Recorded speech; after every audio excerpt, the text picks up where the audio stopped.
Hello dear students, welcome to RTPA must have course for JEE 2021। और आज हम लोग ये चैप्टर शुरू करने जा रहे हैं, उसका नाम है एस ब्लॉक। जैसा कि आप सभी जानते हैं, एस ब्लॉक एक बहुत ही छोटा सा चैप्टर है लेकिन बहुत इंपॉर्टेंट चैप्टर है। और मैं आपको बता दूं, एस ब्लॉक से मैक्सिमम क्वेश्चंस प्रीवियस ईयर से ही रिपीट होते हैं, इसलिए एस ब्लॉक के प्रीवियस ईयर के क्वेश्चंस आप जरूर कंप्लीट कर लें। छोटा सा चैप्टर है लेकिन क्वेश्चन आता जरूर है, और सिंपल आप टिक करके क्वेश्चन को क्या कर सकते हो, बाहर निकल सकते हो। बहुत ही आसान से क्वेश्चन होते हैं, ऑब्वियसली इंफॉर्मेटिव है, इसीलिए आप लोग क्वेश्चंस के थ्रू इसको बहुत अच्छे से सीख पाओगे और बहुत सारी चीजें जिन्हें आप याद रख पाएंगे। तो बहुत ही यूनिक तरीके से हम लोग इस चैप्टर को कंप्लीट करने वाले हैं। आइए स्टार्ट करते हैं अपने कि हम देखने वाले हैं कि हम यहाँ पे क्या क्या कवर करेंगे। तो देखें, important physical properties and trends हम यहाँ पे कवर करने वाले हैं। केमिकल रिएक्शन कंपाउंड्स जो इनके हैं, जिनकी प्रॉपर्टीज है, वो कवर करने वाले हैं। ये सबसे इंपॉर्टेंट टॉपिक होता है लिक्विड अमोनिया के अंदर एल्कली मेटल्स और एल्कलाइन अर्थ मेटल्स का सॉल्यूशन, बहुत बहुत बहुत इंपॉर्टेंट है, वो हम लोग कवर करेंगे। Biological roles of sodium and potassium, magnesium and calcium, ये पार्ट हम हाइड्रोजन के अंदर कवर करेंगे। तो हाइड्रोजन को मैं यहाँ पे आपको अलग से पढ़ाने वाला हूँ, इसलिए हम उसको हाइड्रोजन के अंदर वहां पर कवर करने वाले हैं। तो ये स्टार्ट करते हैं सबसे पहले फिजिकल प्रॉपर्टीज एंड ट्रेंड्स के साथ में। ठीक है, तो कौन कौन सी चीजें यहाँ पे होती है। यहाँ पे आपको डेंसिटी कंपेयर करनी होती है, melting points, boiling points compare करने होते हैं, रिएक्शन विद एयर बहुत इंपॉर्टेंट होती है। तो कुछ एक क्वेश्चंस होते हैं जो डायरेक्टली इन प्रॉपर्टीज के ऊपर से पूछे जा सकते हैं, और उन्हीं के थ्रू हम चैप्टर को क्या करने वाले हैं, रिवाइज करने वाले। तो ये स्टार्ट करते हैं अपने पहले क्वेश्चन के साथ। देखें, sodium and lithium are placed in dry air, we get. तो आंसर तो कॉपी होकर सामने आ गया है, बट ये बहुत इंपॉर्टेंट प्रॉपर्टी है। आप देखें, जो एल्कली मेटल्स होती हैं उनमें आप देखोगे तो डाउन द ग्रुप जाने पर सुपर ऑक्साइड बनाने की टेंडेंसी क्या होती जाती है, बढ़ती जाती है। क्यों बढ़ती जाती है? क्योंकि सुपर ऑक्साइड एक बड़ा एनायन होता है, और उस बड़े एनायन को स्टेबलाइज करने के लिए कैटायन का साइज भी क्या होना चाहिए, बड़ा होना चाहिए। तो ये जो आपका क्वेश्चन है, यहां पर आप गलती कर सकते हैं। ध्यान दें, लिथियम जो है वो आपका मोनोऑक्साइड बनाता है, सोडियम मोनोऑक्साइड परऑक्साइड दोनों बनाता है, लेकिन उसके बाद वाले जो एलिमेंट्स हैं वो डोमिनेंटली क्या बनाते हैं, सुपर ऑक्साइड्स फॉर्म करते हैं, क्योंकि लार्जर कैटायन लार्जर एनायन को क्या करता है, स्टेबलाइज करता है। ठीक, तो यहां आपका जो आंसर होगा वो होगा Na2O, Li3 Li2O। लिथियम जो है वो एयर के साथ, देखो एयर है, अगर ऑक्सीजन बोलता तो सिर्फ Li2O बनता, एयर में नाइट्रोजन भी होती है, और लिथियम एक नाइट्राइड फॉर्मिंग एलिमेंट है। लिथियम का मैग्नीशियम के साथ डायगोनल रिलेशनशिप होता है, ये आपने पढ़ा होगा। तो लिथियम और मैग्नीशियम दोनों ही एयर के साथ रिएक्ट करके उनके ऑक्साइड्स और नाइट्राइड्स दोनों फॉर्म करते हैं। ठीक है, देखिए ये प्रॉपर्टी रिएक्शन विद एयर, इसे आप जरूर ध्यान रखें। Alkali metals they burn vigorously in oxygen forming oxides. तो देखो, लिथियम बनाता है मोनोऑक्साइड, सोडियम बनाता है परऑक्साइड, बाकी सारे मेटल्स आप क्या बनाते हैं, सुपर ऑक्साइड बनाते हैं। रीजन मैं आपको सिखा चुका हूं। अब ये जो सोडियम है, ये ऑक्साइड और परऑक्साइड दोनों ही फॉर्म करता है। एक्चुअली परऑक्साइड क्या होता है, अनस्टेबल होता है, डीकंपोज होकर वो भी मोनोऑक्साइड में कन्वर्ट होता है। तो जो पिछला क्वेश्चन था उसमें कहीं पर भी परऑक्साइड नहीं दिया हुआ था, अगर परऑक्साइड दिया हुआ होता तो हम उस ऑप्शन को चूज करते। ठीक है, आगे देखो, लिथियम जो है, जो ना बताया, Li2O, Li3 दोनों फॉर्म करता है। Tendency to form super oxide in alkali metals increases down the group as larger cation stabilise larger anion. जितना बड़ा कैटायन होगा वो उतने ही बड़े एनायन को क्या कर सकता है, स्टेबलाइज कर सकता है, इसलिए डाउन द ग्रुप जाने पर सुपर ऑक्साइड बनाने की टेंडेंसी बढ़ती है। अगर हम एल्कलाइन अर्थ मेटल से बात करें तो बेरिलियम और मैग्नीशियम काइनेटिकली इनर्ट होते हैं। काइनेटिकली का मतलब क्या होता है कि इनकी रिएक्शन इतनी स्लो होती है कि वो होती नहीं है, बहुत स्लो रिएक्शन होती है, स्लगिश रिएक्शन होती है, तो वो कंप्लीट ही नहीं होती है, मतलब फॉर्मेशन दिखेगा ही नहीं आपको। लेकिन अगर आप पाउडर्ड फॉर्म में ले लो तो देखो, पाउडर्ड फॉर्म में बेरिलियम बर्न होता है forming BeO and B3N2। Similarly magnesium, आपको याद होगा, metal which Burns with dazzling fire, याद है ना, हाँ बचपन से पढ़ते हैं। और मैग्नीशियम क्या होता है, एयर में डेजलिंग फायर के साथ बर्न होता है, और वो भी MgO एंड Mg3N2 दोनों फॉर्म करता है। Mg is more electropositive and burn with dazzling fire। आप चाहो तो यहाँ पे ऐड कर सकते हो forming MgO and Mg3N2। तो बहुत इंपॉर्टेंट है, एंड ये सब ऑक्साइड और नाइट्राइड फॉर्म करते हैं। ठीक है, तो इंपॉर्टेंट क्या है, एल्कली मेटल्स के अंदर डाउन द ग्रुप जाने पर सुपर ऑक्साइड बनाने की टेंडेंसी बढ़ती है। यहां पर क्या होते हैं, ये इनके ऑक्साइड्स और नाइट्राइड्स बनाते हैं। तो अगर आपका बेरिलियम पाउडर्ड फॉर्म में है तभी वो रिएक्ट करेगा, ब्लॉक फॉर्म में वो रिएक्ट नहीं करता है, कि काइनेटिकली इनर्ट होता है। सिमिलरली मैग्नीशियम भी पाउडर्ड फॉर्म में और रिबन की फॉर्म में, ब्लॉक फॉर्म में होगा तो वो भी काइनेटिकली क्या होता है, इनर्ट होता है। क्यों? क्योंकि इनकी सरफेस के ऊपर ऑक्साइड फिल्म बन जाती है। ठीक है, तो ये ध्यान रखना बहुत इंपॉर्टेंट है। एक मेटल जो डेजलिंग फायर के साथ बर्न होता है तो वो क्या क्या प्रोड्यूस करेगा, MgO और Mg3N2 दोनों प्रोड्यूस करेगा, अगर आप उसे एयर में बर्न कर रहे हो। तो लिथियम भी यही प्रॉपर्टी शो कर रहा है, मैग्नीशियम भी यही शो कर रहा है, इसीलिए लिथियम और मैग्नीशियम का डायगोनल रिलेशनशिप भी होता है। क्लियर है, टॉपिक रिवाइज हो गया अच्छे से, बातें समझ में आ गई। चलिए बढ़ते हैं आगे। ये देखिए विच of the following has lowest melting point. Again ये फिजिकल प्रॉपर्टीज के ऊपर है, तो अभी मैं आपको ट्रेंड दिखाऊंगा एक्चुअली क्या होता है। एल्कली मेटल्स में क्या होता है, डाउन द ग्रुप जाने पर मेल्टिंग पॉइंट बढ़ता है, वहीं एल्कलाइन अर्थ मेटल्स के अंदर मैग्नीशियम का melting point, boiling point exceptionally low होता है, बाकी उनका डाउन द ग्रुप जाने पर मेल्टिंग पॉइंट वहां पे भी क्या होता है, बढ़ता है। तो कुछ एक इंपॉर्टेंट एक्सेप्शन है जो आपको ध्यान रखना होगा। हाल फिलहाल हम इस क्वेश्चन की बात करें, so which of the following is lowest melting point, तो अगर आप यहां पर लोएस्ट मेल्टिंग पॉइंट की बात करो तो वो किसका होगा, सीजियम का। किसका होगा, सीजियम का। ठीक है, क्यों, शायद मैं कुछ उल्टा बोल गया, और डाउन द ग्रुप जाने पर मेल्टिंग पॉइंट कम होता है, शायद मैंने बढ़ता हुआ बोल दिया है। ठीक, तो यहां पर क्या होगा, जो लोएस्ट मेल्टिंग पॉइंट है वो किसका होगा, सीजियम का, क्योंकि लैटिस की जो पैकिंग होती है वो पैकिंग क्या होती जाती है, वीक होती जाती है। ठीक है, उसके अलावा आप देखें, select the correct statement respect to alkali metals. Melting point, अच्छा करेक्ट स्टेटमेंट बताना है with respect to alkali metals. So melting point decreases increasing atomic number, potassium is lighter than sodium. Think मैं कुछ गलत कर गया हूं यहां पर। Which of the following has lowest melting point, एक सेकंड रुकना। Which of the following has lowest melting point, alkali metals में अगर हम जा रहे हैं तो डाउन द ग्रुप जाने पर, हाँ ठीक है, मेल्टिंग पॉइंट कम होगा। बताया select the correct statement with respect to, ठीक है बिल्कुल सही है। तो डाउन द ग्रुप जाने पर मेल्टिंग पॉइंट डिक्रीज होता है, मैंने आपको बताया, क्योंकि पैकिंग वीक होती जाएगी, तो सीजियम का मेल्टिंग पॉइंट बिल्कुल कम होता है, सबसे कम होगा। ठीक है, select the correct statement with respect to alkali metals. Melting point decreases increasing atomic number, बिल्कुल सही है। जैसे आप डाउन द ग्रुप जा रहे हो, एटॉमिक नंबर बढ़ रहा है, और जैसे मैंने आपको बताया मेल्टिंग पॉइंट यहां पर क्या होता जाता है, डिक्रीज होता जाता है। Potassium is lighter than sodium, ये भी बहुत इंपॉर्टेंट प्रॉपर्टी हमने थ्योरी में पढ़ी है। पोटेशियम का एटॉमिक वॉल्यूम क्या होता है, ज्यादा होता है। तो वैसे डाउन द ग्रुप जाने पर डेंसिटी बढ़ती है वैसे, लेकिन पोटेशियम जो है उसका एटॉमिक वॉल्यूम ज्यादा होता है। ये मैं आपको पीरियड टेबल में बता चुका हूं कि जो आपके पास फोर्थ पीरियड के एलिमेंट्स होते हैं, ठीक है, थर्ड पीरियड के बाद पोटेशियम, देखो थर्ड पीरियड तक तो नोबल गैस साइज में सबसे बड़ी होती है, but fourth period onwards potassium जो होता है वो साइज में नोबल मेटल से भी बड़ा होता है, इसलिए इसका एक्सेप्शनली हाई एटॉमिक वॉल्यूम होता है, इसलिए पोटेशियम की डेंसिटी कम होती है सोडियम से। Salts of lithium to caesium impart characteristic colour, तो बिल्कुल सही बात है, हम लोगों ने कलर पढ़ा हुआ है, कलर फ्लेम कलरेशन। अलग अलग मेटल्स जो एल्कली मेटल्स हैं वो फ्लेम को अलग अलग कलर्स इंपार्ट करती हैं। ठीक है, उसके लिए आपको ट्रिक भी सिखाई हुई है कि लीना के बापू का स्कूटर का रेड है ना, गए विलायत एबीसी पढ़ने, ये मैंने बहुत अच्छी थ्योरी में सिखाई थी, अभी आएगा, मैंने सब कुछ आपके लिए इकट्ठा किया हुआ है। तो इसके क्वेश्चन के आंसर की बात करें तो इसका क्वेश्चन आंसर होगा ऑप्शन नंबर डी। अब आओ इन प्रॉपर्टीज को रिवाइज करते हैं। ठीक है, तो ये देखें मेल्टिंग पॉइंट की हम बात करें, melting point decreases down the group regularly alkali metals के अंदर। यहां देखें मैग्नीशियम का लोएस्ट मेल्टिंग पॉइंट है, उसके बाद मेल्टिंग पॉइंट क्या होता है, यहां पर भी रेगुलरली डिक्रीज होता है। तो ये ध्यान रखना, एल्कली मेटल्स और एल्कलाइन अर्थ मेटल्स दोनों में ही मेल्टिंग पॉइंट डिक्रीज होता है, लेकिन ग्रुप में मैग्नीशियम का मेल्टिंग पॉइंट क्या होता है, सबसे कम होता है। ये एक्सेप्शनल है, ये आपसे पूछा जा सकता है, ये इंपॉर्टेंट है, इसे ध्यान रखना। फिर देखें melting point of alkaline earth metals is higher than the alkali metals due to small size, तो लेफ्ट टू राइट चलोगे तो साइज कम होता है, साइज छोटा होगा, पैकिंग स्ट्रांग होगी, पैकिंग स्ट्रांग होगी तो ऑब्वियसली मेल्टिंग पॉइंट क्या होगा, हाई होगा। तो बहुत इंपॉर्टेंट है, ध्यान रखना, चाहे एल्कली मेटल्स हो चाहे एल्कलाइन अर्थ मेटल्स हो, दोनों में ही डाउन द ग्रुप जाने पर मेल्टिंग पॉइंट डिक्रीज होता है। ठीक है, और अपने ग्रुप में मैग्नीशियम का मेल्टिंग पॉइंट सबसे कम होता है। चलिए उसके बाद देखें, एक सेकंड में मैं करेक्ट कर दूं, आंसर बार बार साथ में आ रहे हैं। चलिए तो बढ़ते देखें आगे अपने अगले क्वेश्चन की तरफ। करेक्ट ऑर्डर ऑफ डेंसिटीज, तो देखो डेंसिटी का अगर आप ट्रेंड देखोगे तो इन जनरल तो क्या होता है, वैसे आप डाउन द ग्रुप जा रहे हो तो देखो डाउन द ग्रुप चलते से आप मान लो लिथियम है ना, सोडियम है, पोटेशियम है, रुबिडियम है, सीजियम है, तो डाउन द ग्रुप जाने पर एक तो साइज बढ़ रहा है, और साइज बढ़ रहा है और साथ साथ एटॉमिक मास भी बढ़ रहा है। ठीक है, तो mass upon volume, mass upon volume के हिसाब से अगर हम बात करें तो दोनों का एडजस्टमेंट होगा। तो वैसे डाउन द ग्रुप जाने पर डेंसिटी क्या होनी चाहिए, बढ़नी चाहिए। ठीक है, लेकिन अगर आप इनमें देखो तो ऑब्वियसली सोडियम की डेंसिटी लिथियम से क्या होती है, ज्यादा, लेकिन पोटेशियम जो होता है उसकी डेंसिटी सोडियम से क्या हो जाती है, कम हो जाती है। क्या हो जाती है, कम।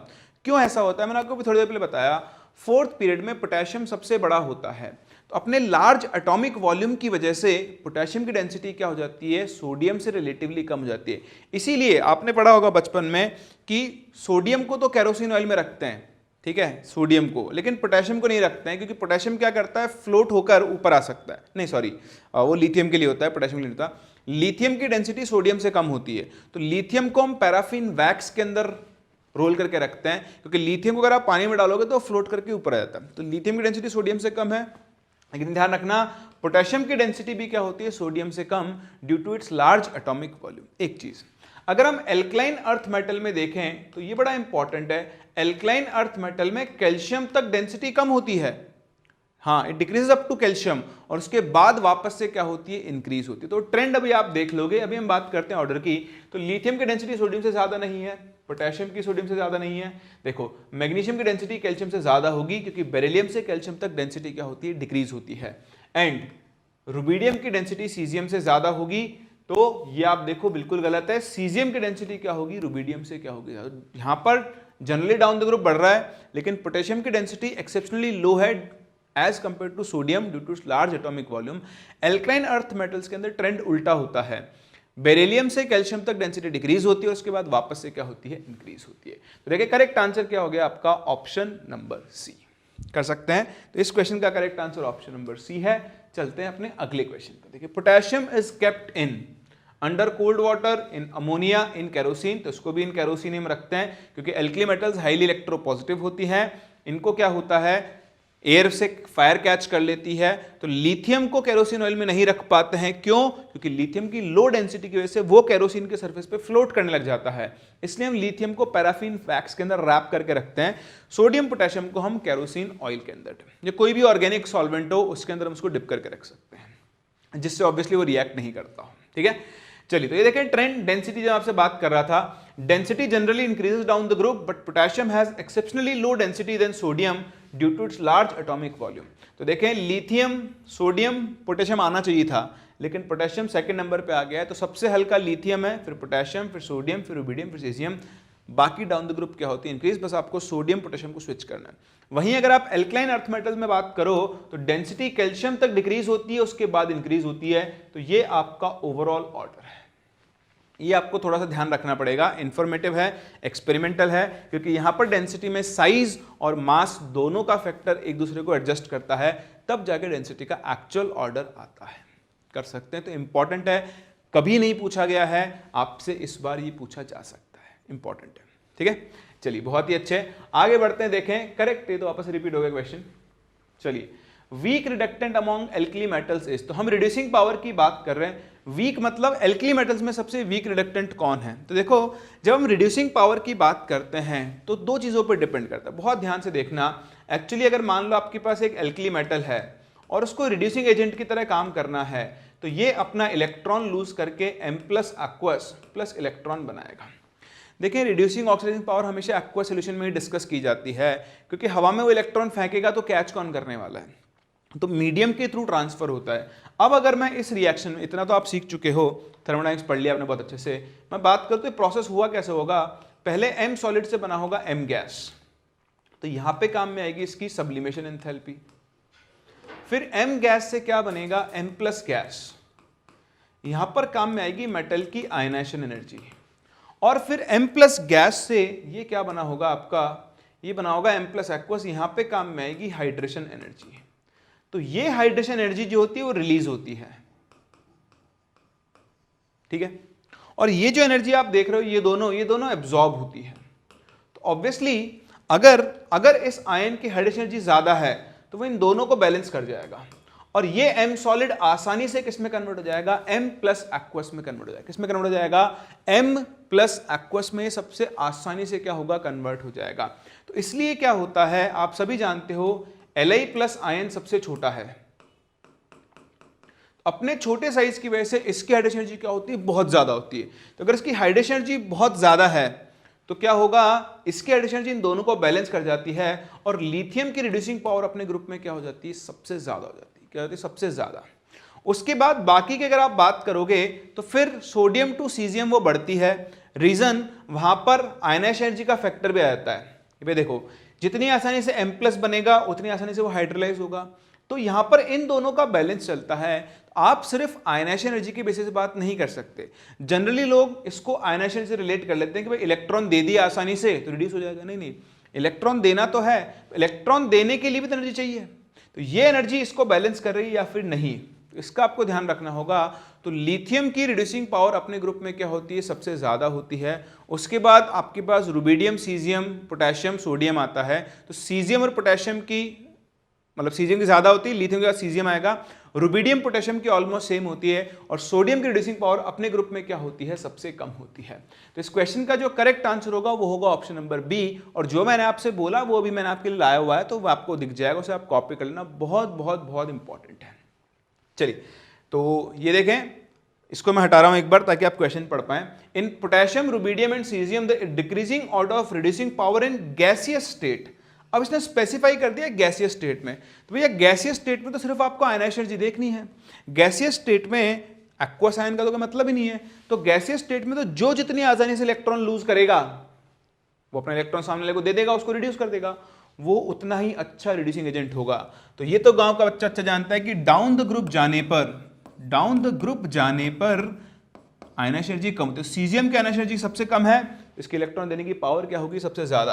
तो सीजियम सबसे अच्छा होगा, फिर रुबिडियम, फिर पोटेशियम। दिख रहा है कहीं पे आपको, सीजियम सबसे अच्छा, फिर रुबिडियम, फिर पोटेशियम, और यही आपके इस क्वेश्चन का आंसर होगा। तो लैंग्वेज को बहुत अच्छे से पढ़ें। सिर्फ रिड्यूसिंग पावर बोला है तो मतलब एक्वा सॉल्यूशन में बात करना है। साफ साफ बोल दिया reducing power in gaseous state, तो फिर आप यहीं पे बात करेंगे। क्लियर है? चलिए तो देखिए, जो आपसे कह रहा था रिड्यूसिंग पावर का ऑर्डर, ये ध्यान रखें, बहुत इंपॉर्टेंट है। एल्कली मेटल्स, लिथियम सबसे स्ट्रांग होता है, फिर रुबिडियम है। एक्चुअली सीजियम पोटेशियम की वैल्यू अप्रोक्सीमेटली सेम होती है, बट मैंने यहां लिख दिया है, आई थिंक दिया होगा, नहीं दिया हुआ है, तो आप जरूर ध्यान रखें। आपको ऐसा लगेगा कि सीजियम सबसे अच्छा होना चाहिए, नहीं, सबसे अच्छा होता है लिथियम, फिर कौन आता है रुबिडियम, फिर कौन आता है सीजियम, फिर कौन आता है पोटेशियम, फिर होता है एक्चुअली इन तीनों की पावर तो अप्रोक्सीमेटली सेम सी हो जाती है, ऑलमोस्ट सेम सी रहती है, ठीक है। लेकिन अगर आप एक्चुअल ऑर्डर देखो तो वो यहां पर आएगा। तो ध्यान रखना, लिथियम की सबसे अच्छी रिड्यूसिंग पावर है। यहां पर डाउन द ग्रुप जाने पर रिड्यूसिंग कैरेक्टर क्या हो रहा है, इंक्रीज हो रहा है, ठीक है। तो यहां सच कुछ नहीं है, लेकिन यहां बहुत इंपॉर्टेंट है। एल्कली मेटल्स के केस में ये पूछा जा सकता है, ध्यान रखना। लिथियम स्ट्रॉन्गेस्ट होता है और सोडियम सबसे वीक, और रीजन मैं आपको समझा ही चुका हूं, इसे आप कॉपी कर सकते हैं। चलिए फिर चलते हैं और आगे और चीजें देखते हैं। देखें अगला question, which of the following is not a property of lithium. हम लिथियम की कुछ इंपॉर्टेंट प्रॉपर्टीज के ऊपर आ गए। तो देखें आप, hydrated lithium ion is the largest among alkali metals. ये एक बहुत ही सिंपल क्वेश्चन है जिसमें कई लोग गलती कर देते हैं। ये हम पीरियडिक के अंदर ही पढ़ते हैं हाइड्रेशन एनर्जी में। ध्यान दें, अगर हम गैसियस आयंस की बात कर रहे हैं तो गैसियस फॉर्म में लिथियम सबसे छोटा होगा, डाउन द ग्रुप जाने पर साइज बढ़ता है, फिर Na+, फिर आपके पास आ जाएगा K+, फिर आपके पास आ जाएगा Rb+, और फिर आप ले लो Cesium+, ठीक है। लेकिन अगर आप एक्वस सॉल्यूशन में बात कर रहे हो तो एक्वस सॉल्यूशन के अंदर क्या होगा, आप सभी जानते हो, छोटे साइज की वजह से लिथियम का हाइड्रेशन सबसे ज्यादा होता है। तो अगर हम एक्वस आयन की साइज देखें तो एक्वस आयन लिथियम सबसे बड़ा होगा, उल्टा हो जाएगा जस्ट ऑर्डर, क्योंकि जितने ज्यादा वाटर मॉलिक्यूल सराउंड करेंगे उतना ज्यादा उसका एक्वस सॉल्यूशन के अंदर क्या होगा, साइज होगा। तो इस चीज को आप जरूर जरूर जरूर ध्यान रखें, ठीक है। और ये आपके पास ऑर्डर बनता जाएगा। तो hydrated lithium is the largest among alkali metals, बिल्कुल सही है, ठीक है। दूसरा, the melting point and boiling points of lithium are comparatively higher than other alkali metals, ठीक। तो ये आपने देखा था अभी भी थोड़ी देर पहले कि डाउन द ग्रुप जाने पर मेल्टिंग पॉइंट डिक्रीज हो रहा था, ठीक है। तो लिथियम का मेल्टिंग पॉइंट, बॉइलिंग पॉइंट बाकी एल्कली मेटल से क्या होता है, हाई होता है, क्योंकि छोटा साइज है, पैकिंग बहुत एफिशिएंट होगी इस वजह से। लिथियम इज सॉफ्टर देन, ये गलत है भाई। लिथियम का लैटिस बहुत स्ट्रांग बनता है, छोटा आयन है, छोटा साइज है एटम का, तो ये इन सबसे ज्यादा हार्ड होता है, सॉफ्ट नहीं होता है। सोडियम नाइफ से कट हो जाता है, लिथियम नहीं। तो लिथियम सॉफ्टर नहीं है, यही इसकी गलत इंफॉर्मेशन है। और D, ionisation potential and electronegativity of lithium are higher than those of other alkali metal, बिल्कुल सही है। छोटे साइज की वजह से इसकी आयनाइजेशन एनर्जी अपने ग्रुप में क्या होती है, सबसे ज्यादा होती है। So correct answer to this question will be option number C. जो अपने पास प्रॉपर्टीज पढ़ी उन्हीं के ऊपर बेस्ड ये क्वेश्चन था। चलिए देखें अगला क्वेश्चन। अगला क्वेश्चन क्या कह रहा है, the alkaline earth metal which do not impart any colour to Bunsen flame. तो मैंने आपको बताया था कि जो आपके पास एल्कली मेटल्स और एल्कलाइन अर्थ मेटल्स होती हैं, हर मेटल बुनसन फ्लेम को एक पर्टिकुलर कैरेक्टरिस्टिक कलर देती है, ठीक है, वो कलर भी आपको मैं दिखा भी दूंगा कौन कौन से होते हैं। लेकिन ध्यान रखना, बेरिलियम एंड मैग्नीशियम ये दो ऐसी मेटल्स हैं जो बुनसन फ्लेम को कोई कलर नहीं देती है। कलर क्यों नहीं देती? एक्चुअली क्या होता है, कलर का बहुत सिंपल सा फंडा है। जैसे मान लो आपके पास सोडियम है, तो सोडियम क्या है, आसानी से अपना इलेक्ट्रॉन लूज कर देगा, ठीक है।